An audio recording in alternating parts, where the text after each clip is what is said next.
Mars bar rat poison hoax 18 months ago.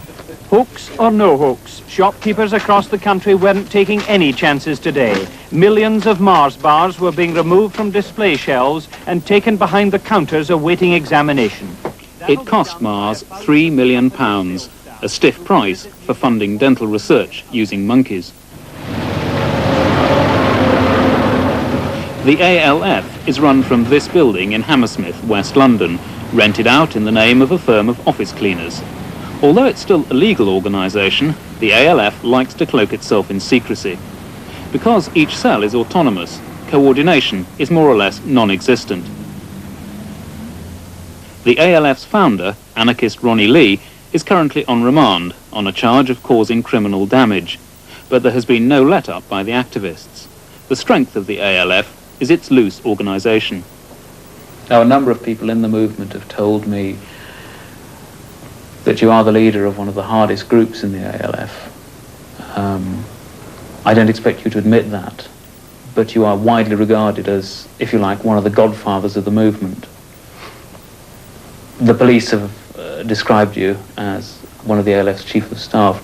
Either way, you're important in the movement. How do you see your role? Well, what I see is, my role obviously is to continue fighting as hard as possible with every available spare moment that I have for animals and for animal liberation in the laboratories, on the hunting field, in the factory farms and in the fur farms. I will devote every waking moment possible to achieve animal liberation. According to their own estimate, most ALF activists are in their 20s and a majority are women. Loosely organised nationally, on the ground, these cells are effective, thanks to a highly efficient support operation. It takes a lot of money to keep 1,300 activists in the field. That cash is provided by the ALF supporters group. There are some 1,600 friends of the movement who don't actually go out on raids. What they're prepared to do is put their hands in their pockets and finance the cause.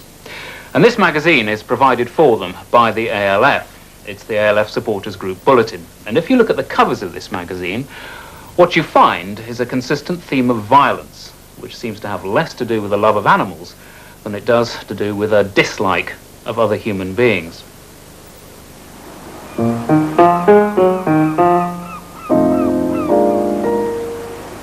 So who are the ALF supporters who subscribe to that magazine and finance the movement? Well, again, not quite what you'd expect. Back in Brighton, Kenneth and Christine Harold look like the pinnacle of respectability. He's a former civil servant in the Treasury, and they're both lifelong animal lovers.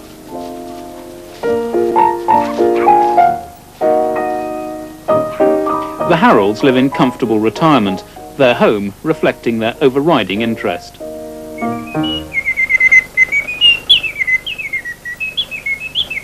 But Mr. and Mrs. Harold are also supporters of the ALF. You are both members of the ALF supporters group. Can I ask you how much money you send? Well, not a lot actually. It's about £120 a year, I think, and perhaps some extras in between. I think a lot of people like ourselves see no hope otherwise.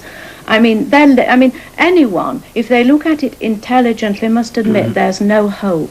There's no hope for laboratory animals unless something drives some government to changing its mind, because the government is so absolutely set on vivisection. They use our money to for laboratories and things like that, for vivisectors to perform all these terrible, vivisectors in my view are absolute evil sadists, because the fact is the vast majority of them are in it for their own interests and the money they get for it.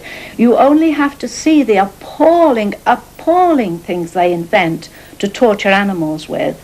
And in my view, they should all die in the same way that the animals die that are at their mercy. They should have the same treatment. That's a very hard thing to say, isn't it? Yes, but I firmly believe that after all these years of keeping in touch what was happening in the laboratories, reading a lot.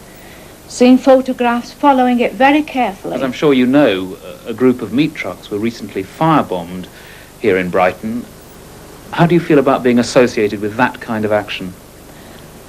Well, I felt... We don't eat meat. No, we don't eat meat, so it doesn't worry us in that sense. But I mean... But it was a violent criminal act. Well, it didn't endanger anyone's life, did it? According to the men down at the meat trucks, someone could have been killed. Well, they always say that, don't they, with everything. They always say, if there's no one within 10 miles, they'd say someone could have been killed. This is typical, isn't it? I mean, they always talk that way. But as regards that, no, I can't say I'm opposed to them. No. No, I am not.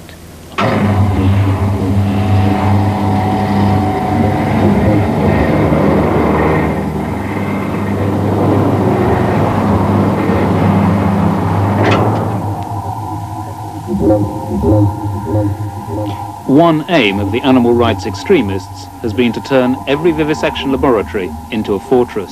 It looks like they've succeeded. This new complex in northwest England has spent some £500,000 turning itself into a high-tech Colditz.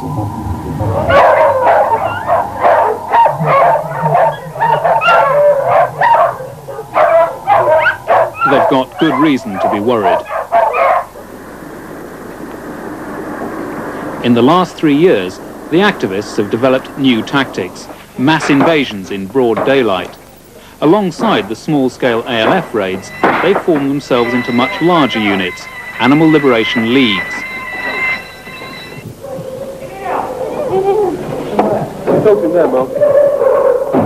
Activists by the hundred have stormed some of the country's largest establishments to produce pictures of vivisection and, as they see it, rescue animals.